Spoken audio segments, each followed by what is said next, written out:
আমরা খুশি হব যদি সেই লড়াই করতে পারে। কিন্তু আমাদের কি বলুন তো, ঘরপোড়া গরু তো সিঁদুরে মেঘ দেখলে ডরায়। আজ থেকে 1 মাস আগে বিজেপির বিরুদ্ধে লড়বো, বহিরাগতদেরকে পশ্চিমবাংলায় আটকাবো, এইসব বলে যারা ভোটে জিতেছে 80 জন বিধায়ক, তার কয়েকদিন আগে যারা ভোটে জিতেছে 29 জন এমপি, দেখুন আমাদের আঙুল থেকে এখনও ভোটের কালি ওঠেনি, তার আগে তারা সব বিজেপিতে জয়েন করে গেছে, বিজেপির সঙ্গে কোলাবোরেট করে গেছে। সুতরাং এখন হঠাৎ করে কেউ এসে যখন বিজেপি বিরোধিতার গল্প শোনায় আমাদের শুনতে ভালো লাগে, কিন্তু এই অভিজ্ঞতা থেকে আমাদের বিশ্বাস করতে কষ্ট হয়।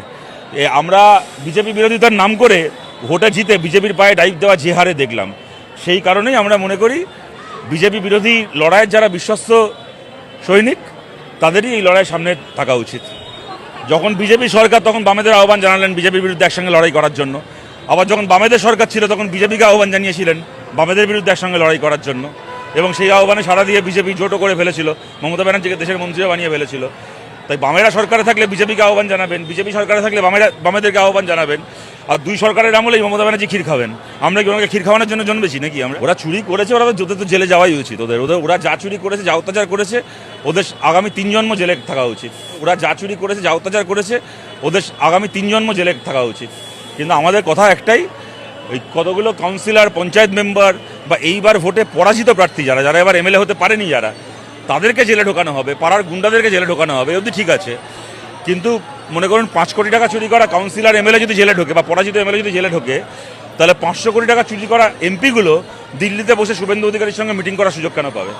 খালি কাউন্সিলর আর পঞ্চায়েত মেম্বাররা জেলে যাবে, আর এমএলএ এমপিগুলো সমস্ত কেউ বিধানসভায় আর কেউ দিল্লিতে শুভেন্দু অধিকারীর সঙ্গে মিটিং করবে।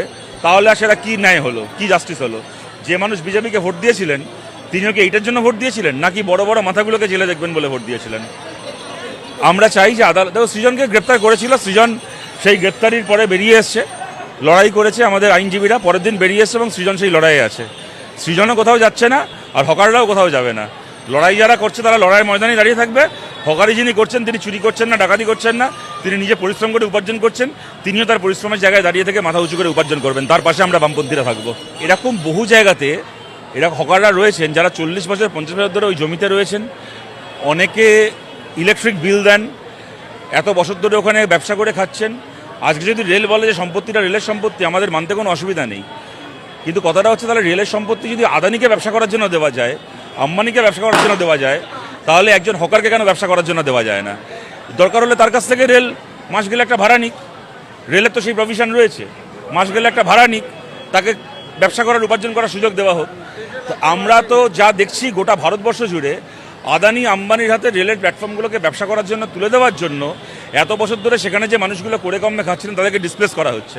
এবার দেখুন, দেশের সংবিধানে যেরকম লেখা আছে যে রেলের জমিতে রেল চাইলে লোককে রাখতে পারে, তুলতে পারে, তেমন আমাদের দেশের সংবিধানে এইটাও লেখা আছে যে প্রত্যেক মানুষকে তার যোগ্যতা অনুযায়ী উপার্জনের সুযোগ দিতে হবে, প্রত্যেক মানুষের মাথার ওপর ছাদ দিতে হবে, প্রত্যেক মানুষের পেটে ভাতের ব্যবস্থা করতে হবে।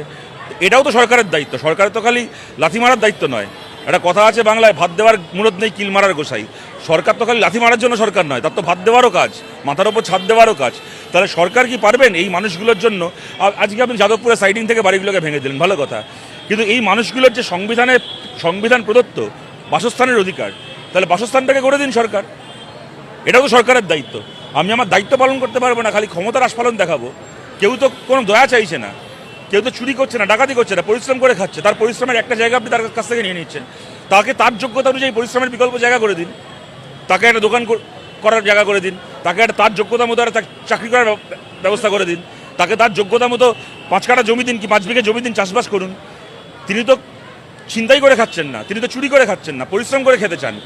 সুতরাং তাকে তার প্রাপ্যটাকে দেওয়ার যে সরকারের কর্তব্য, সংবিধান প্রদত্ত কর্তব্য, সেই কর্তব্যগুলো সরকার পালন করবে না।